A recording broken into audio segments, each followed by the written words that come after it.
Baghdad के ईमानदार ताजिर की दिलचस्प कहानी। बहुत समय पहले की बात है। बगदाद शहर में हसन नाम का एक व्यापारी ताजिर रहता था। उसकी ईमानदारी और सच्चाई के कारण लोग उसे बहुत मानते थे। वह कभी भी किसी के साथ धोखा नहीं करता था और हमेशा अपनी बात का पक्का रहता था। एक दिन एक अजनबी उसके पास आया और कहा, मैं बहुत दूर देश जा रहा हूँ और चाहता हूँ कि तुम मेरी अमानत संपत्ति अपने पास रख लो। जब मैं लौटूंगा तो उसे वापस ले लूंगा। हसन ने खुशी खुशी उसकी अमानत रख ली।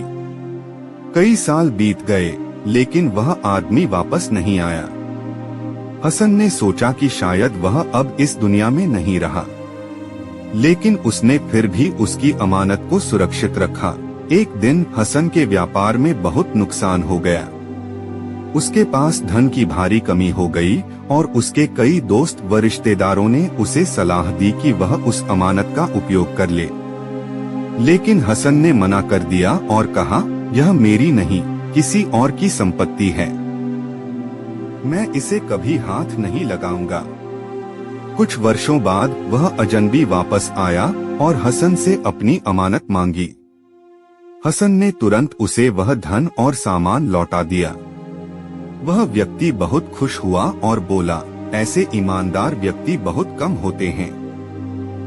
मैं तुम्हारी ईमानदारी से बहुत प्रभावित हुआ हूँ। उस व्यक्ति ने खुश होकर हसन को इनाम देना चाहा, लेकिन हसन ने विनम्रता से कहा, मेरा इनाम मेरी ईमानदारी है। मैं अपने ज़मीर अंतरात्मा के साथ सच्चा रहना चाहता हूँ। इस कहानी से हमें यह सीख मिलती है कि ईमानदारी सबसे बड़ी दौलत है।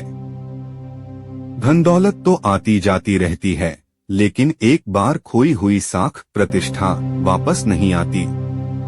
जो व्यक्ति ईमानदार होता है उसे पूरी दुनिया पर भरोसा होता है और लोग भी उस पर विश्वास करते हैं।